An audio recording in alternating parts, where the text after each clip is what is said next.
જય શ્રી કૃષ્ણ. રાધે રાધે. મિત્રો, કાલે આપણે ક્રિયમાણ કર્મ જોયું. જે વર્તમાનમાં થઈ રહ્યું છે બધું ક્રિયમાણ કર્મ છે.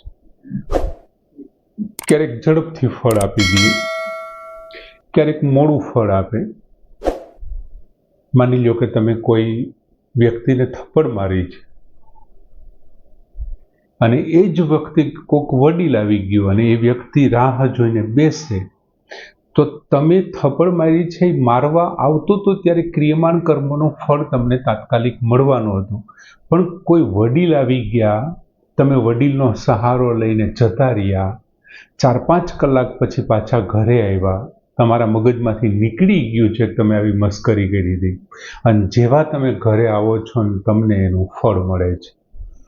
તો એ સવારે તમે માર્યું હતું અને સાંજના સમયે ફળ મળે છે, એ ત્યાં સુધી જે પડ્યું રહ્યું એનું શું? એમ તો એને કહેવાય સંચિત, જમા થયેલું કર્મ. ક્રિયમાણ કર્મ ઘણા સંચિત થાય છે, જમા થાય છે.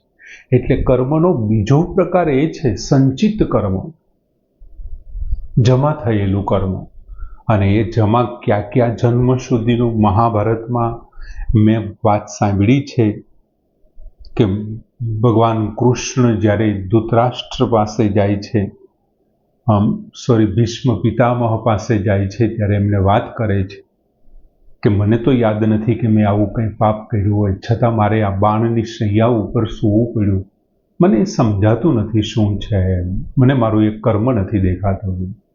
ત્યારે ભગવાન એમને કહે છે કે જો આટલા વર્ષો પહેલાં તમે એક શિકારી હતા અને તમે એક સાપને બાવળ ઉપર તમે ફેંકી દીધો અને ત્યારે એમને સૂળું લાગી અને સૂળું સોંસરવી નીકળી ગઈ અને ત્યાં એ તરફડિયા માર્યા કર્યો ઘણા દિવસ સુધી અને પછી મૃત્યુ પામ્યું. આ એમની સજા છે. વધારે દુઃખ આપવા માટે સંચિત થયેલું તમારું કર્મ વ્યાજ સાથે તમારા પોતાના સંતાનો તમને આવું કરે છે, જેથી કરીને વધારે દુઃખ પ્રાપ્ત થાય છે. તમારા પોતાના સંતાનો આવું કરી દે. ધૃતરાષ્ટ્રે પૂછ્યું કે આવું કેમ થયું એમ મારી નજર સામે? તો કે થોડા સમય પહેલા તમે પણ એક વૃક્ષ ઉપર ઝાડ બિછાવી હતી અને નીચેથી આગ પ્રગટાવી, ધુમાડાને કારણે પક્ષીઓની આંખો બંધ થઈ ગઈ અને બધા જ એમાં ભૂંજાઈને મૃત્યુ પામ્યા, કોઈ ઉડી ન શક્યો. એમ તમારે અત્યારે અંધ છો, આંખો બંધ થઈ ગઈ અને તમારા 100 પુત્રો આમાં હોમાઈ ગયા, યુદ્ધમાં હોમાઈ ગયા. આ બધા સંચિત કર્મો ફળ આપે છે. પણ એક વખત તો એ ક્રિયમાણ હતું. જ્યાં સુધી તમારું પુણ્ય પાવરફુલ છે ત્યાં સુધી સંચિત થશે. તમારા એ ક્રિયમાણ કર્મો સંચિતમાં ભરતી થતા રહેશે. સંચિતના મુખ્ય 2 પ્રકાર, એક ફળ અંશ અને બીજું સંસ્કાર અંશ એવો પડે. ફળ અંશમાંથી પ્રારબ્ધ બને અને સંસ્કાર અંશમાંથી સ્ફૂર્ણા તૈયાર થાય. આપણે પ્રારબ્ધ વિશે સ્પેશિયલ 3જો એપિસોડ જોઈશું. એમ અનેક જન્મના કર્મો છે, કેટલા બધા જન્મોના કર્મો છે, અંતઃકરણમાં સંગ્રહિત હોય છે. આપણું જે અંતઃકરણ છે, જેને આપણે સૂક્ષ્મ શરીર કહીએ છીએ, એમાં સંગ્રહિત હોય છે અને એનું નામ સંચિત કર્મ કહેવાય છે. એ જ સંચિત કર્મ. તેમાં ફળ અંશથી શું બને છે? તો કે પ્રારબ્ધ બને છે. અને સંસ્કાર અંશથી શું બને છે? તો કે સંસ્કાર અંશથી સ્ફૂર્ણા થતી રહે છે. ફળ અંશથી પ્રારબ્ધ થાય અને સંસ્કાર અંશથી સ્ફૂર્ણા થાય છે. બીજું, તમે વર્તમાનમાં જે નવા ક્રિયમાણ કર્મો ક્રિએટ થઈ રહ્યા છે એની સંચિતમાં ભરતી થાય છે. એ કર્મોની સંચિતમાં ભરતી થાય છે. ટૂંકમાં આપણને એવું લાગે કે આ તો દ્રષ્ટ કાલાંતરિત જેવું થયું હતું. ના, એવું નથી. બે વચ્ચે ઘણો બધો ફેર છે. બીજું, વધારે તેની સ્ફૂર્ણા થાય છે કે જે નવા કર્મો છે, નવા સંચિત કર્મો છે ને, વધારે તેમની સ્ફૂર્ણા થાય છે. ક્યારેક જૂનાની સ્ફૂર્ણા પણ થઈ જાય છે. બંને કર્મથી સ્ફૂર્ણા તો થાય. ટૂંકમાં સંચિતથી પણ સ્ફૂર્ણા થાય અને ક્રિયમાણથી પણ સ્ફૂર્ણા થાય. પણ વધારે પડતી સ્ફૂર્ણા કોનાથી થાય? તો કે ક્રિયમાણ, નવા કર્મો છે સંચિતની સ્ફુરણા છે એ કર્મ કરવા માટે તમને બાધ્ય નથી બનાવતી, કેમ કે તમે કર્મ તો કરી લીધું છે ને, તમારે સીધું ફળ ભોગવવાનું છે. તમને કર્મ કરવા માટે બાધ્ય નહીં બનાવે, કેમ કે એ કર્મ તો તમે કરી ચૂક્યા છો. એમની સ્ફુરણા થશે તમને, પણ એ કરી ચૂક્યા છો, કોઈ ને કોઈ જન્મમાં તમે કર્યું છે, હવે એમનું ફળ ભોગવવાનું છે. જો રાગ દ્વેષ ભળે ને એમાં, તો એ સ્ફુરણા શું ધારણ થઈ જાય? એ સંકલ્પ બની જાય.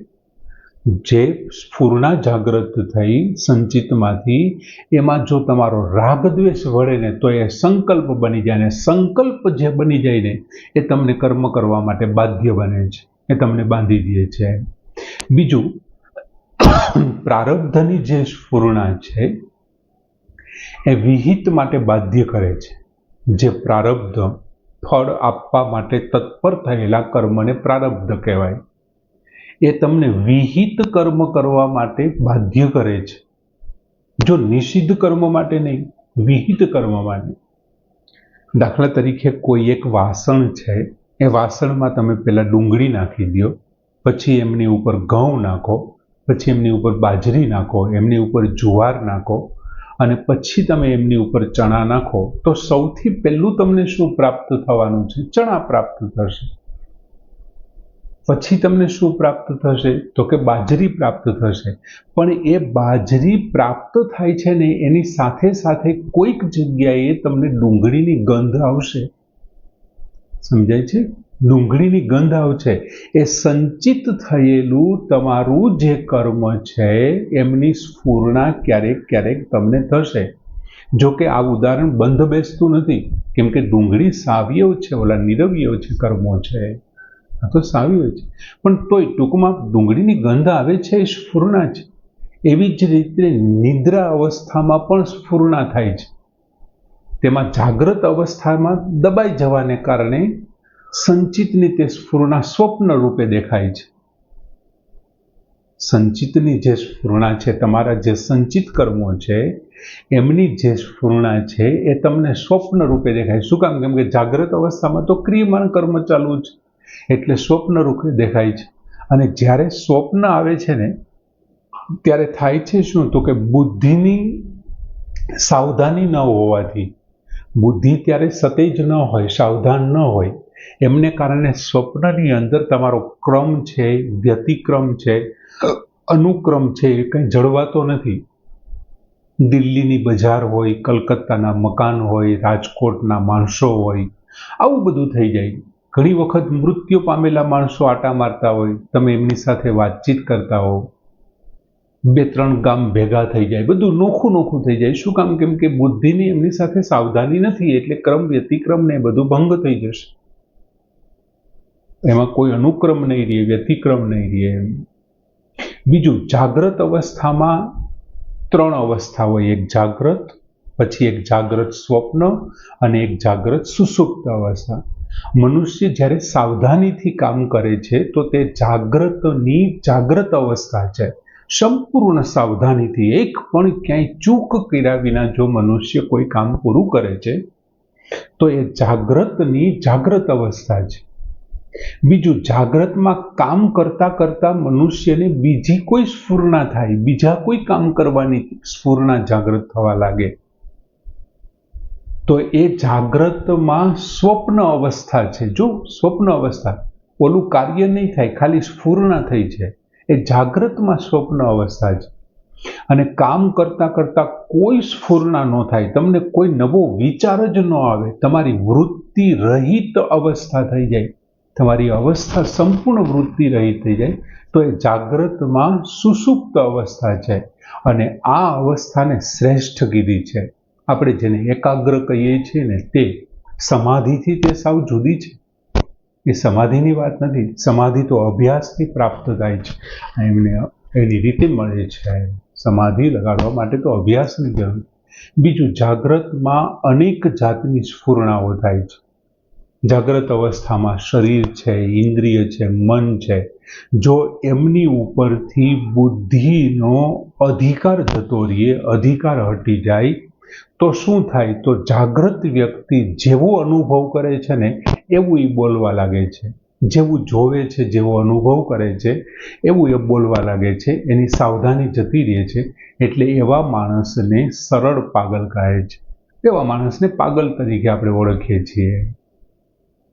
અને જો મન, ઇન્દ્રિયો એમની ઉપર બુદ્ધિનો અધિકાર રહી જાય તો જે ઉચિત હશે ને એ જ બોલશે, યોગ્ય હશે એ જ બોલશે. નહીં બોલાતો એક પણ શબ્દ નહીં બોલે, કેમ કે જાણે છે આ ખરાબ છે. તો એવા વ્યક્તિને પાગલ જ કહેવાય, સરળ પાગલ છે, સાંસારિક પાગલ છે. ઉચિત બોલવા વાળો ચતુર માણસ છે, ચતુર લાગે છે. બીજું, મનુષ્ય જો આ અરસામાં પરમાત્મા પ્રાપ્તિ કરી લે તો એમની જે કાંઈ ખરાબ સ્ફૂર્ણાઓ છે ને એ નાશ પામે છે. એમને ક્યારેય સ્ફૂર્ણાઓ થતી જ નથી. એટલે તો જે પરમ પ્રાપ્તિ કરેલા મહાનુભાવો, મહાપુરુષો છે, એમને કોઈ દિવસ અપવિત્ર સ્ફૂર્ણાઓ થતી જ નથી. કદાચ એ લોકો બેહોશ થઈ જાય ને તો પણ ખરાબ શબ્દો તો ન જ બોલે. જે મહાન વ્યક્તિઓ છે એ બેહોશી કે ઉન્માદ થઈ જાય, કદાચ તાવને એને કારણે બકવાટ ઉપડી જાય કે પછી બેહોશ થઈ જાય તો પણ એ શાસ્ત્ર નિષિદ્ધ નહીં બોલે, કેમ કે એનામાં એ નથી થતું. પરમ પ્રાપ્તિનો અનુભવ છે. આમ આ સંચિત કર્મ છે એ વિવિધ પ્રકારની સ્ફૂર્ણાઓ આપે છે. અને પ્રારબ્ધ છે એ સંચિત જ્યારે ફળ આપવા માટે તૈયાર થાય છે ત્યારે પ્રારબ્ધ બને છે અને ફળ અંશ કહે છે. સંચિતના બે પ્રકારમાં ફળ અંશ અને સંસ્કાર. અને એમાં સંસ્કારમાં સ્ફૂર્ણા આવે અને ફળ અંશમાં પ્રારબ્ધ આવે. કાલે પ્રારબ્ધ કર્મ એટલે શું બહુ સરસ સમજાવ્યું છે ભગવાન.